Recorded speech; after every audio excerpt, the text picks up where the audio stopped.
Alhamdulillah, salatu wassalam ala Rasulullah. ذلك الكتاب لا ريب فيه هدى للمتقين. Inshallah wa ta'ala, some lessons from the short surah of Surah Al Humazah. Now Allah subhanahu wa ta'ala starts with this, وَيْلٌ لِكُلِّ هُمَزَةٍ لُمَزَةٍ. Allah subhanahu wa ta'ala makes an woe to all the ones who Humazah and Lumazah. And obviously there's two interpretations when it comes to the understanding of these two particular words. Hams is, when you're actually mocking somebody in the presence, and lems when you actually do it in their absence. So this is one interpretation. The other interpretation with hams and lems is basically al-hams, the first word, is that you mock them with your hands and eyes. Sometimes people backbite. They may imitate somebody with their eyes and their hands, or they may say, this person's short, like in a mocking way. And lems is when they actually do it with their tongues itself. So these are the two interpretations on how they understand this. Generally, we want to hold our tongues, our hands, when it comes to mockery in the presence of somebody or in the absence, because Allah subhanahu wa ta'ala says, woe to these kind of people. And now the next thing, some of the books of tafsir, they mentioned this was, revealed to Umayyah ibn Khalaf, or there's another Qurashi, obviously who did not accept Islam at this point of time.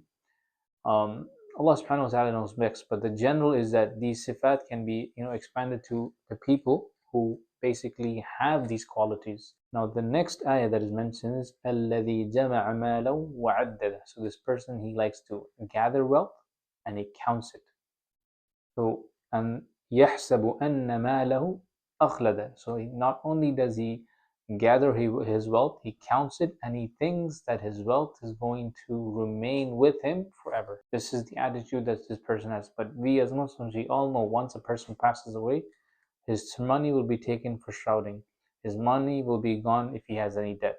His money will go to his descendants, to the ones who will earn his inheritance. So we know for sure, and the only thing that is going to remain with him in his grave is his actions, where his questioning will start. It'll either be a smooth path or it shall be torment. So their wealth will end. It is not going to be something you will take on your grave. Now Allah subhanahu wa ta'ala gives his warning after this. كَلَّا لَيُنْبَذَنَّ فِي الْحُطَمَةِ. The one who does this. But know that this person, لَيُنْبَذَنَّ فِي الْحُطَمَةِ. This, anybody, this person will be thrown in the hellfire. Now, Hutamah is the word that's used, and this is one of the names of the hellfire. And in the next ayah, Allah subhanahu wa ta'ala is asking, وَمَا أَدْرَاكَ مِنْ حُطَمَةٍ. What is the reality of this Hutamah? And explains in the next ayah, النَّارُ اللَّهِ مُوقَدَةٌ.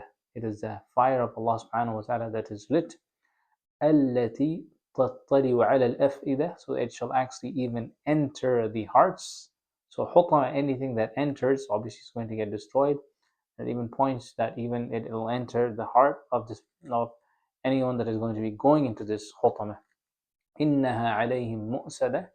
This place will be sealed. فِي عَمَدٍ مُمَدَّدَةٍ. Two ways they understand is that they will be in pillars that is stretched forth, and the other one is the hellfire itself is stretched forth.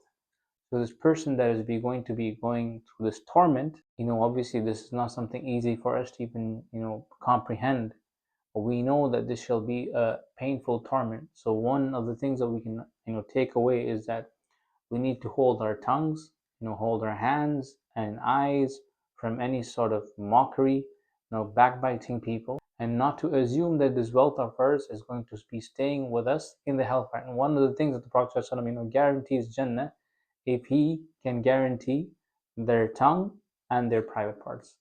So this is a warning for all of us that we do not want to have these qualities that is going to be leading us to the hellfire. So we have to preserve our tongues and our private parts, so that we need to be mindful of Allah subhanahu wa ta'ala with our hands, our eyes, and with our tongue, as this could be one of the things that could lead a person to the hellfire. Yes, Allah subhanahu wa ta'ala to give us tawfiq in actions and the understanding.